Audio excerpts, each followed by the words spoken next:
تو گفتگو اس منزل پہ ہے کہ بریدہ اسلمی صحابی رسول ہے، اور اس نے بتایا کہ اگر کوئی علی پہ شک کرے تو اس کی بیعت ٹوٹ جاتی ہے۔ کس سے بیعت؟ مصطفیٰ سے بیعت ٹوٹ جاتی ہے، پیغمبر سے بیعت ٹوٹ جاتی ہے۔ جو علی پہ شک کرے یا علی کی شکایت پیغمبر کی بارگاہ میں لائے، بیعت کا سلسلہ بڑھے گا۔ دیکھیے عزیزان گرامی، اگر ہاتھ وہی ہے جو قرآن کہہ رہا ہے ان الذین یبایعونک انما، توجہ فرماؤ، میں جملہ آخری آپ کے حوالے کرو، ان الذین یبایعونک انما یبایعون اللہ۔ حبیب یہ تیرے ہاتھ پہ بیعت نہیں ہو رہی بلکہ میرے ہاتھ پہ بیعت ہو رہی ہے۔ اللہ کہہ رہا ہے میرے ہاتھ پہ بیعت ہو رہی ہے، ید اللہ فوق ایدیہم۔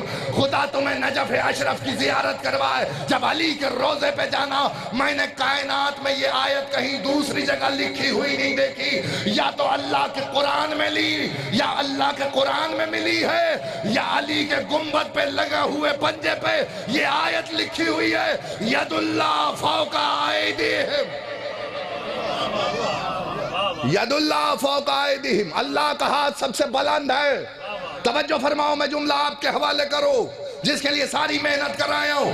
اے حبیب یہ تیرے ہاتھ پہ بیعت نہیں ہو رہی، اس کا مطلب مصطفیٰ کے ہاتھ کو اللہ نے اپنا ہاتھ کہا ہے۔ جو مصطفیٰ کے ہاتھ پہ بیعت کرے اس نے اللہ کے ہاتھ پہ بیعت کی ہے۔ تو اگر مصطفیٰ کہتے ہیں حسین منی وانا من الحسین، حسین مجھ سے ہے اور میں حسین سے ہوں، اور 28 رجب کو حسین ابن علی کہیں مثلی لا یبایع مثلہ، مجھ جیسا اس جیسے کی بیعت نہیں کر سکتا، تو اس کا مطلب یزید حسین سے نہیں اللہ سے بیعت مانگ رہا۔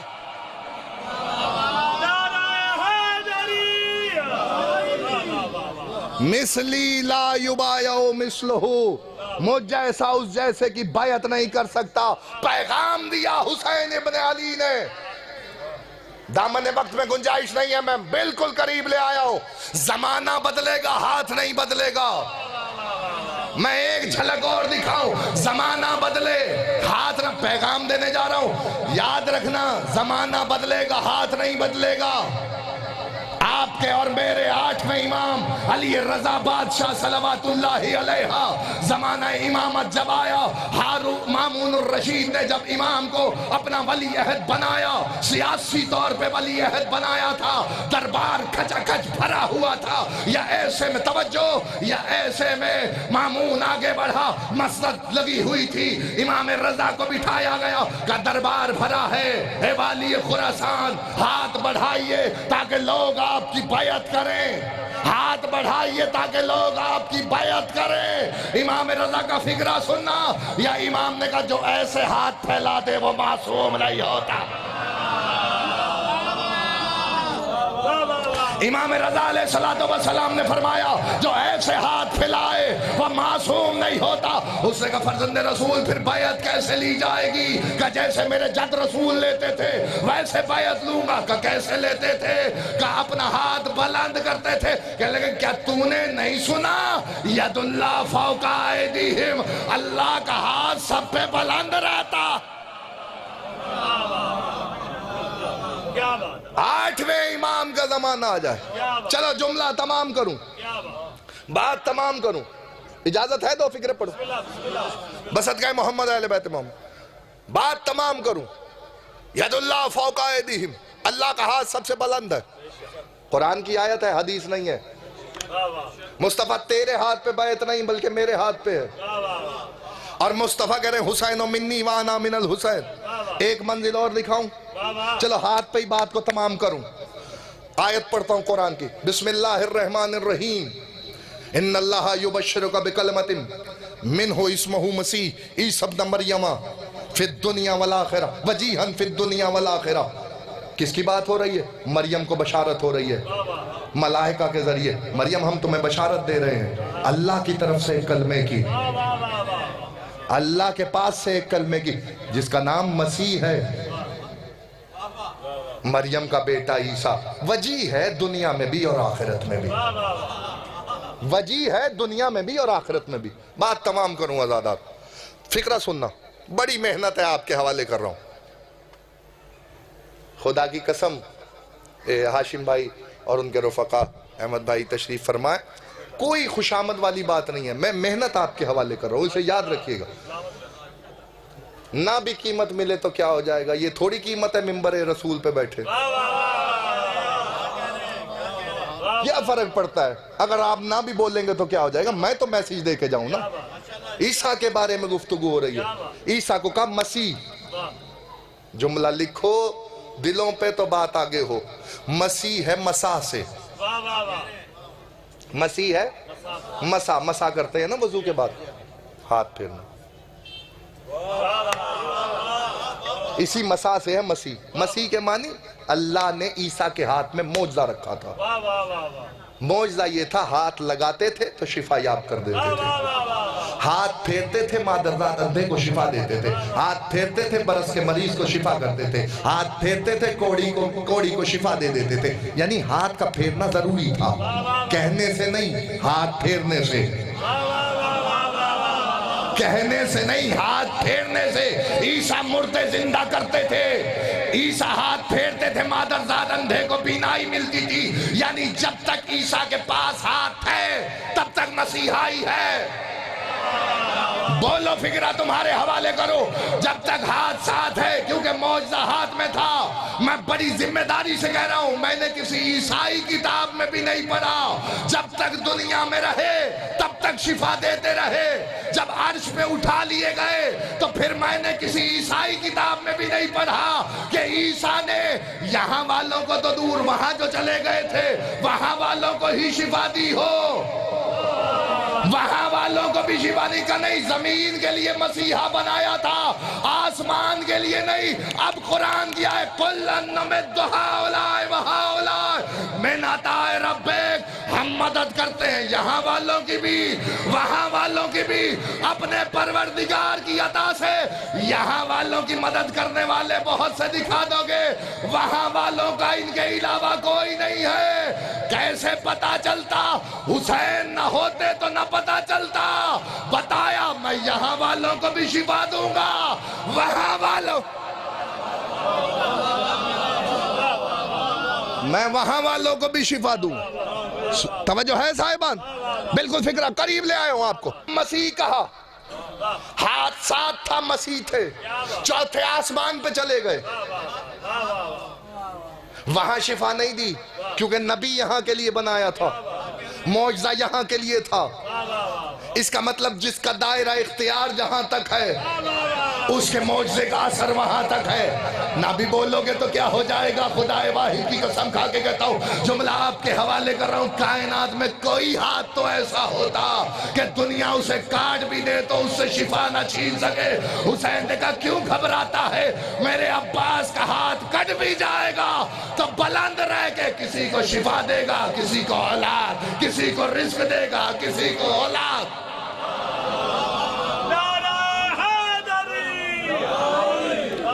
بس تمام کروں، آخری فکرہ، آیت پڑھی ہے اسی لیے میں تمام کر رہا ہوں بات۔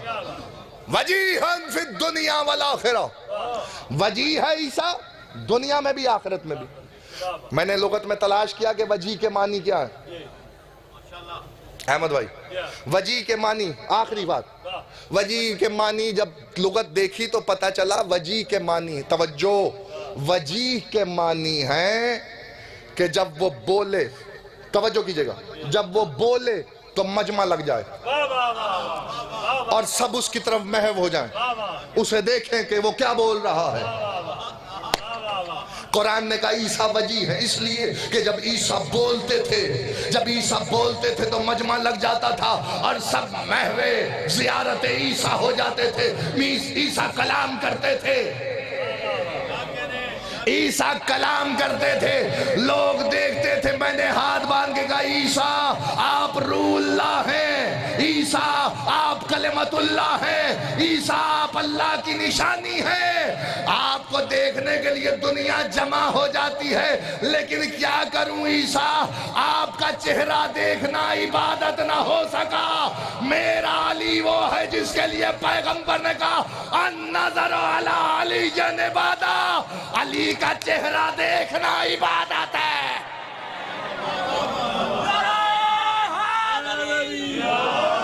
بس بات تمام کرنے جا رہا ہوں۔ اس سے اچھی بات ہو نہیں سکتی. وجہ ہے کہ بولے تو مجمع لگ جائے. ایک وجہ دکھاؤں. وہ عیسیٰ ہے جو بولے تو مجمع لگ جائے. وہ میثم ہے جو دار پہ آئے تو مجمع لگ جائے. آواز دے کے کہے لوگ میثم تو علی کی فضیلت بڑی بیان کرتا ہے. تو کہنے لگا کوئی اور بھی ہے فضیلت والا تو اس کی بیان کرو. علی کے علاوہ کوئی ہے نہیں. کہنے لگا اچھا میں نے سنا تو علی کو فلاں فلاں فلاں فلاں پہ فضیلت دیتا ہے. اس نے کہا تو ان کی بات کر رہا ہے. میں فضائل پڑھتا ہوں. بندہ جیتا ہو اور خاموش ہو جائے یہ ہو ہی نہیں سکتا. تقریر تو تمام ہونے جا رہی ہے. یا کہتے ہیں میثم سے کہنے لگا ابن زیاد دربار میں بند کر دے علی کے فضائل پڑھنا. اس نے کہا زبان کٹ سکتی ہے فضائل علی نہیں بند ہو سکتے. اس نے کہا تیری زبان کھچوا دوں گا. اس نے کہا عجب کیا کرے گا میرے مولا نے بتایا ہے. کہا کیا کیا بتایا ہے. کہا تجھے سولی پہ لٹکایا جائے گا, ہاتھ پیر کٹوائے جائیں گے, زبان گدی سے کھچوائی جائے گی. کہنے لگا پھر خدا کی قسم جملہ بڑا قیمتی آپ کے حوالے کر رہا ہوں. میرا ایک روایت میں نے مصائب کی پڑھنی ہے. میرا جملہ آپ کے حوالے بس یاد رکھیے گا. کیا کہا. کہا عیسیٰ کے بارے میں کہا وجیح ہے. ایک وجیح کی جھلک سنو اور منزل سے قریب کروں. کہنے لگا توجہ فرمائیے زبان کھچواؤں گا, سولی پہ لٹکاؤں گا, ہاتھ پیر کٹواؤں گا. کہنے لگا ہاتھ پیر کٹوا دے. میرے مولا نے بتایا سولی پہ لٹکایا جائے. کہنے لگا اچھا علی نے بتایا ہاتھ پیر کٹ جائیں گے سولی پہ لٹکایا جائے گا. کہنے لگا پھر ہاتھ پیر بھی کٹواؤں گا سولی پہ بھی لٹکاؤں گا, زبان نہیں کھچواؤں گا. معاذ اللہ ثم معاذ اللہ میں علی کو جھوٹا ثابت کروں گا. چہرے پہ مسکراہٹ آئی میثم کے. آواز دے کے کہتے تو اپنا کام کر مجھے اپنا کام کرنے دے. ہر کاروں سے کہتے ہیں جاؤ اسے سولی پہ لٹکا دو. میثم کو سولی ایسے نہیں گردن میں پھندا ڈال کے لٹکایا نہیں جاتا تھا. عرب کی سولی یہ ہوتی تھی کہ ہاتھ پیر باندھ دیے جاتے تھے اور پیر باندھنے کے بعد پیروں کی نسیں کاٹ دی جاتی تھی, ہاتھوں کی نسیں کاٹ دی جاتی تھی. لہو بہنا شروع, میں وجہ دکھانے جا رہا ہوں. ہاتھ پیر سے لہو بہنا شروع ہو جاتا تھا. لہو جب انسان کے جسم سے خارج ہوتا ہے تو دماغ سب سے پہلے پستی میں جاتا ہے, دماغ کام کرنا چھوڑتا ہے. میثم نے دار پہ آواز دی اب بند آنکھوں سے آؤ کوفے والوں تمہیں علی کے فضائل سناؤ. بندہ جیتا ہو مجلس میں بیٹھا ہو, مجلسی مجمع میرے سامنے ہے, چپ کر جائے یہ ہو ہی نہیں سکتا. میں سمجھوں گا ہی نہیں جس کا ہاتھ نہیں اٹھا وہ مجلس میں آیا کیوں ہے. میرا جملہ یاد رکھنا. آواز دے کے کہتے ہیں میثم آؤ کوفے والو تمہیں علی کے فضائل سناؤ. یا تاریخ کہتی ہے دماغ تو کام کرتا نہیں بندے کا جب لہو جسم سے نکلے. میثم نے بتایا جب میرے دماغ پہ لہو کے نکلنے سے کوئی اثر نہیں ہوتا مصطفیٰ کو بخار میں ہذیان کہتے ہیں.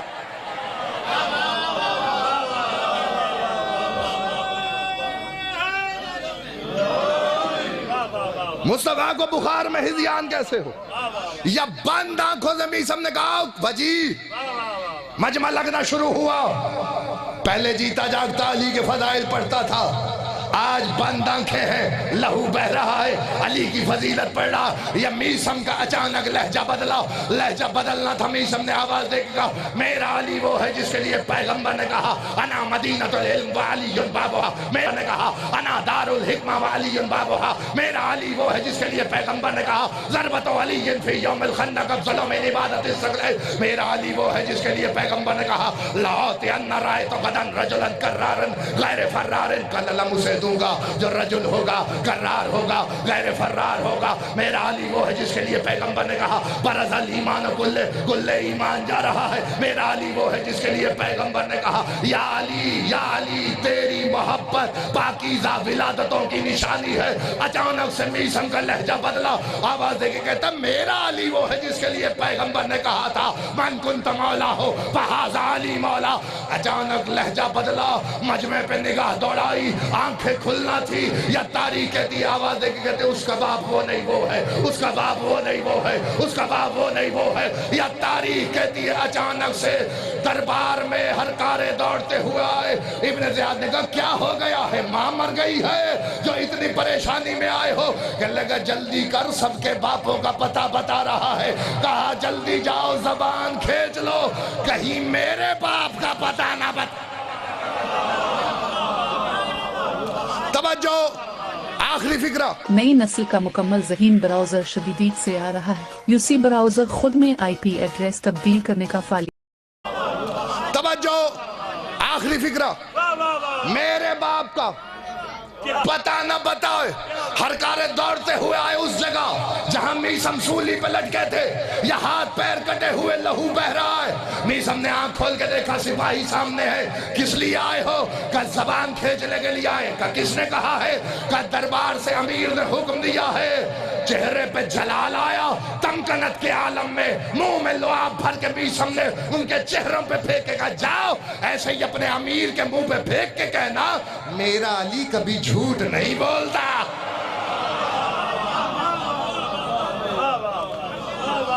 میرا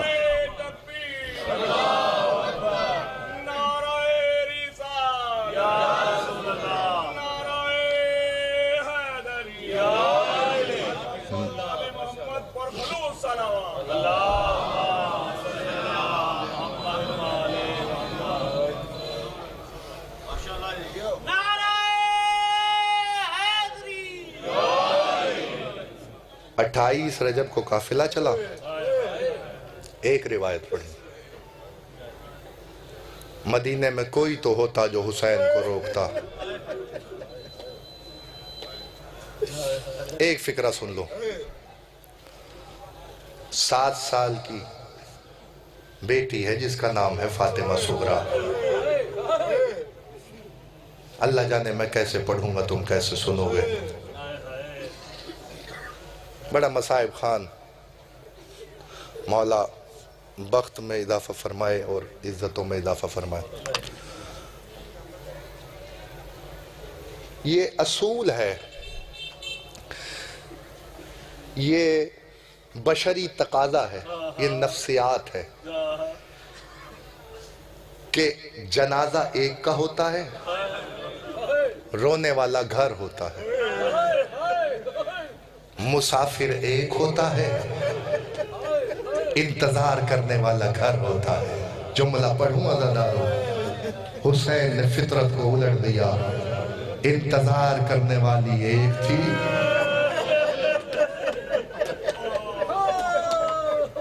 سارا گھر رخصت ہو گیا. پھر فکرہ پڑھوں. اکیلی رونے والی زینب تھی, پورے گھر کے جنازے تھے.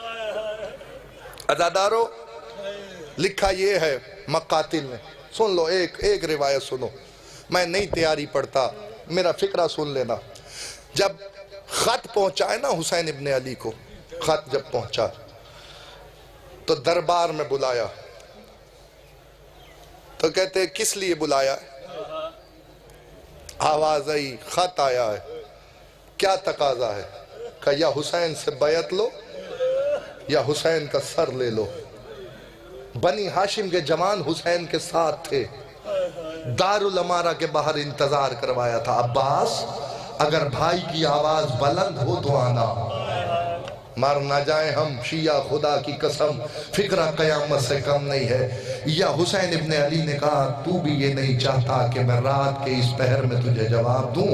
کل مسجد میں آنا, حسین تجھے جواب دے گا. یہ کہہ کے پلٹ رہے تھے یا کان میں کسی نے آگے بڑھ کے کہا اگر آج چلے گئے تو خون ریزی کے بغیر ہاتھ نہ آئیں گے.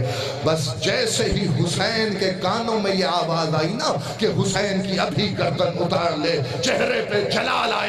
آواز دے کے کہتے ہیں یبن الزرقا, نیلی آنکھوں والی کے بیٹے میں اتنی جرت, حسین کے سر کی بات کرے اور وہ بھی مدینے میں.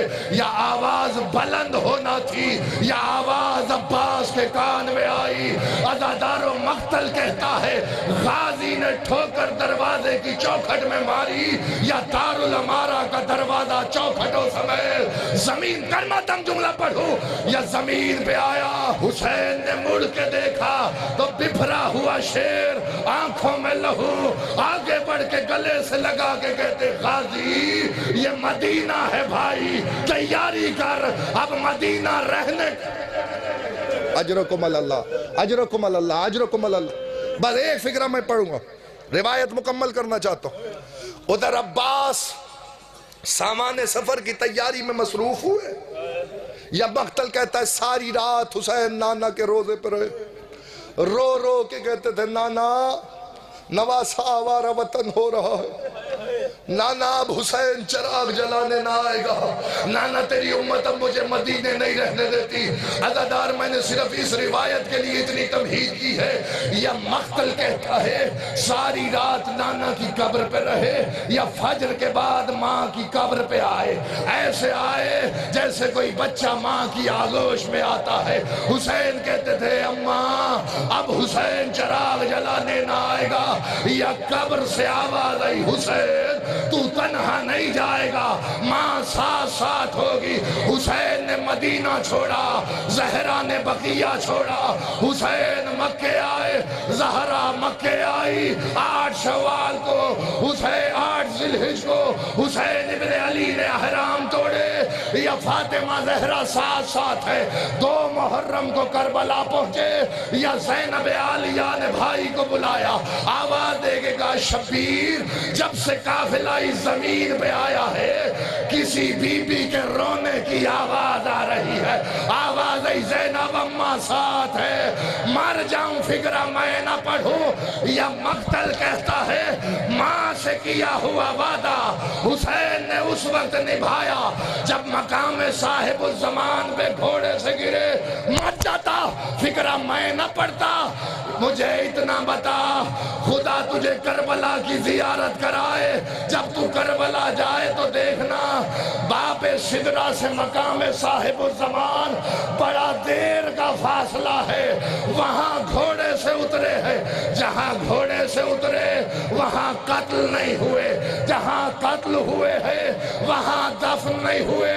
مجھے اتنا بتا فاصلہ طے کیسے ہوا؟ مقتل کہتا ہے کچھ فاصلہ حسین نے کونیوں کے پھل طے کیا، باقی حرامی نے زلفوں میں ہاتھ ڈالا، شبیر کو کھینچا، یا ماں کی آواز آئی نہ مار، میں نے چکیاں پیس کے پالا ہے، نہ مار، اس کا کوئی نہیں رہا۔ اللہ لعنت اللہ علی قوم الظالمین والسیاح۔